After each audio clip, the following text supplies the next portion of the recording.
people would do things, even if they cause tragedies with certain policies, systems will continue in a direction of people religiously doing things that are wrong. So there's an incredible degree of dangerousness, even if you think you're spot on an issue, and telling someone that there's one right opinion and there is no other acceptable one. Sure. Because you're framing things in a way that then have a deep effect on people. Yeah, I think it's also important to understand where those, so for example, with personal safety, the context to how they've been brought about would appear to be because, for an example where, a serial killer has killed somebody because there wasn't like a lone working procedure in place, etc. So, it's important to understand that it's a response to a genuine kind of sense of fear. Absolutely. And then, it's all of these procedures, I think, are because there's a fear of the potential psychopathic killer that's going to end your life. The paradox is that if you get the psychopathic killer, these policies don't necessarily save you. Don't necessarily work anyway because because the psychopathic killer finds a way around them. So they just create a sense of safety for us, but not for the actual situation. For the service. For example, accountability again. I was having one of the. We'll get into this in more detail in the future, but since we're talking about it, I was having this on our Twitter adventures. Now, people telling me, well, it's much better in terms of compulsory treatment to have a traumatized person that gets admitted rather than somebody who dies, a patient who dies. Yeah, and I'm saying. The worst thing that can happen in an admission is not a traumatized person, is a dead person. Yeah. So you'd have no guarantee that in an extreme situation, the admission is going to create safety. You have no guarantee even if you don't admit that there's going to be safety. There is just no guarantee because the situation is so extreme. But there's a full sense, like we heard a while ago of our patients in... one of the services that I worked that then was admitted to hospital and then burnt alive, basically, by other people there. Yeah. So this was supposed to create safety, but if you get burnt alive, I think we can safely say that didn't work. But that was meant to create safety, the psychiatric hospital. I'm sure they had the alarms. Sure. I'm sure they had the locked doors and all these procedures. Yeah. And I'm sure if you ask them, well, what went wrong, they won't say that the problem was that we were very coercive and we didn't look at the person, at their feelings and what was going on. They'll say there wasn't enough surveillance, there wasn't enough alarms. We should have locked more doors. We should have locked more doors. We need to train people to restrain people better. Yeah. And so it becomes an endless self-fulfilling prophecy. Yeah, because you just go further and further and further down that road. And unfortunately, this idea that there's a magical box that you can put all the problems of society in and magically they get solved is an illusion. It's not a reassuring thing that I'm saying because it's good to feel, if things go really bad, there's admission and, thank God. But that is not an option. Yeah. So you need to try to create environments that make people not get to extremes of suffering. Yeah, but I think we as a society do sometimes just reach for the simplistic solution. So it is nice to know that there's just a magical box somewhere where you can put people and it will solve all the problems. And it's a good out of sight, out of mind. Yeah, out of sight. Nobody sees what's going on there, and it kind of gives society a sense of reassurance and of control. That the situation is under control. Yeah, but it doesn't actually help the people within that. So interesting. No, it doesn't help us either. But I think it's a way, since society has a limit. All of us, I think. Even as individuals, there are things that we don't want to see about our own lives that are really questionable.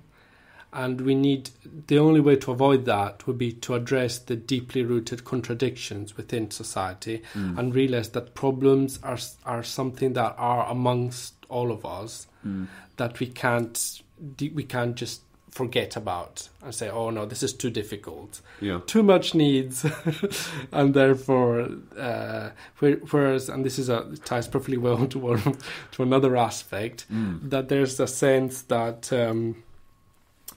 basically when you do, for example, and as you were asking me before, actually, when you do actually say, oh no, I disagree, what is the response? It can be dismissed but one of the reasons, the ways in which it's dismissed is saying, oh, but this service is not for that. Is not for that. Yeah. So here we only focus on preventing self-harm. We don't focus on the ramifications of then if you prevent self-harm, this person might die. That's not our problem. We're focusing on preventing self-harm.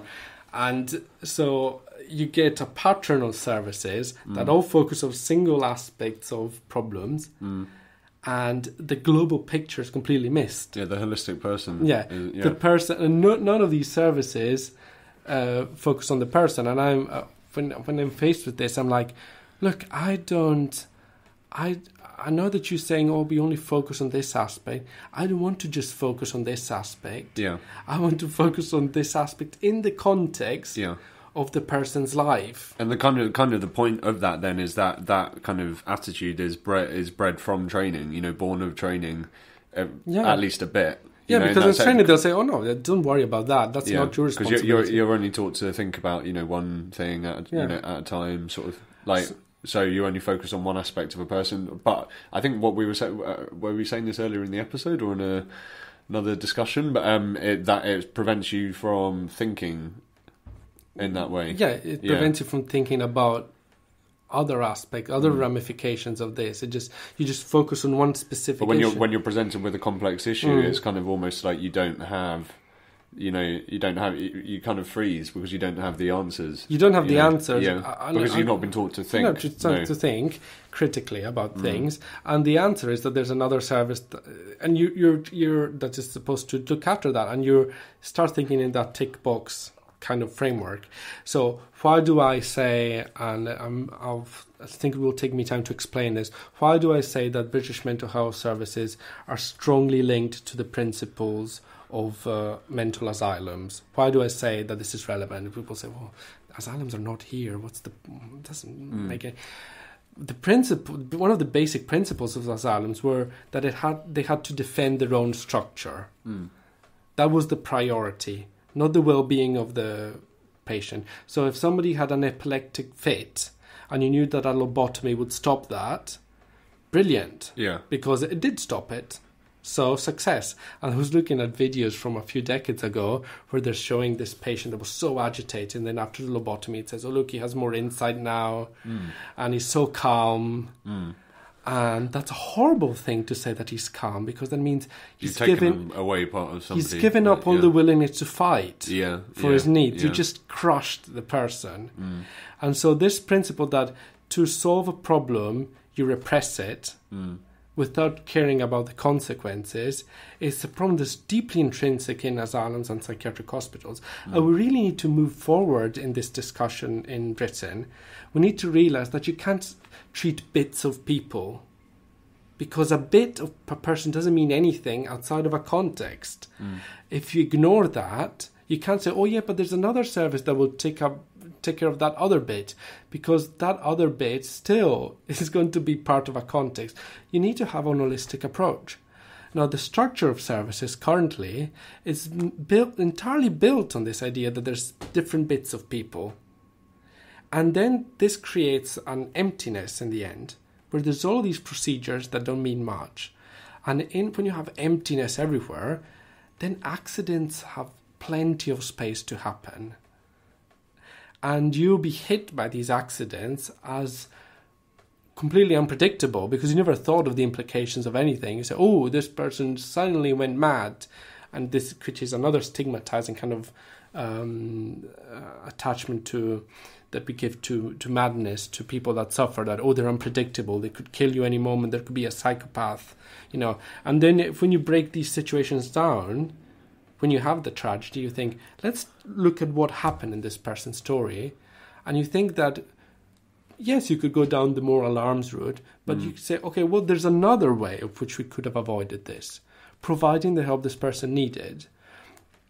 And when you look at that route, you'd see that there's many things that we could do in services to prevent that without violence, without repression, right? So we need to continue, I think, this discussion. And as we said, the way forward, I think, in training needs to be the possibility to give you tools to learn about things. And that training is hands-on, I think you've said. It's hands-on, but it's also reflective practice doesn't happen often enough. It does happen to some degree in some services, not in many.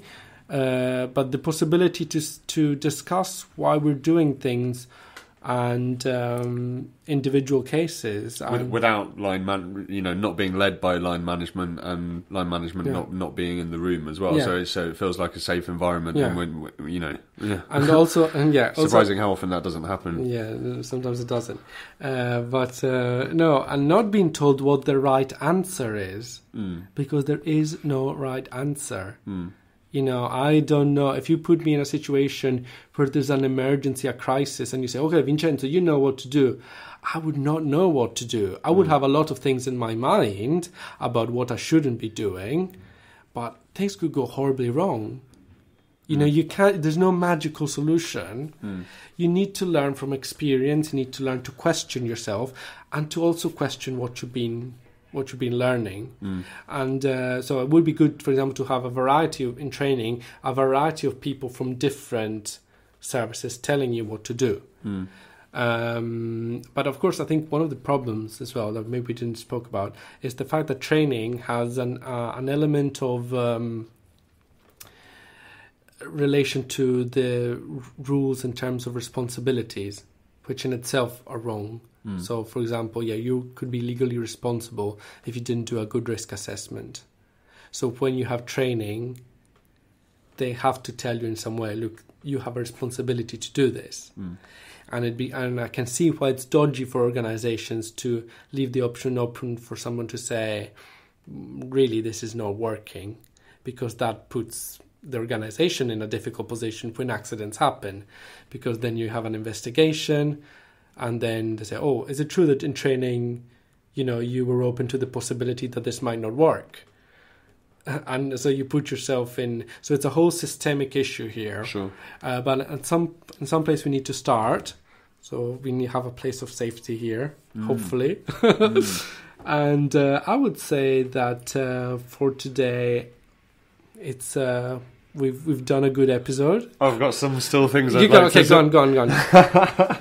I know we were talking about earlier, about that sense of what you can't teach people through training. Yeah. About, when you need to step back when working with a person, and when you need to step in to intervene, and how you develop that awareness. And, how do you develop that awareness within services? Within current services? Yeah, how do you do that? Oh, well... That is a tough question. Of course, I had the advantage that I was already trained in a different way. I think that we need to start... I think that there are knowledgeable people and there are organizations that... the more, as I said, the more you go out of... I hate to say this because I'm against privatization, right? But the more you go in the private sector, the more you get care, because obviously if you have money, people don't patronize you and don't wear alarms when you want to speak to you, because otherwise you wouldn't pay. Yeah. So if you have lots of money, you will get the care you need. Sure. By private therapists that have worked a lot on themselves, etc. So here we're at an emergency level, I think, in this situation, and we need to start pushing forward for a radical reform of things. And we need to find ways to organize ourselves so that we can push back. Because if there's 10 people in a training that are telling you risk management, no, not for me, and you know what you're talking about, then it's very difficult that the organization won't be questioned. They count let's say they bet everything on the fact that there can't be a debate, that nobody's ever going to have a different opinion. Once they're faced with that, they really don't have much of a plan B. So it's really, on the surface, it seems impossible to change things, but actually it's pretty weak, the structure of this current system. And there's lots of people that are not satisfied below the surface. Maybe they don't know exactly how to change things, but lots of people are not satisfied about the way forward at the moment. Maybe they're listening.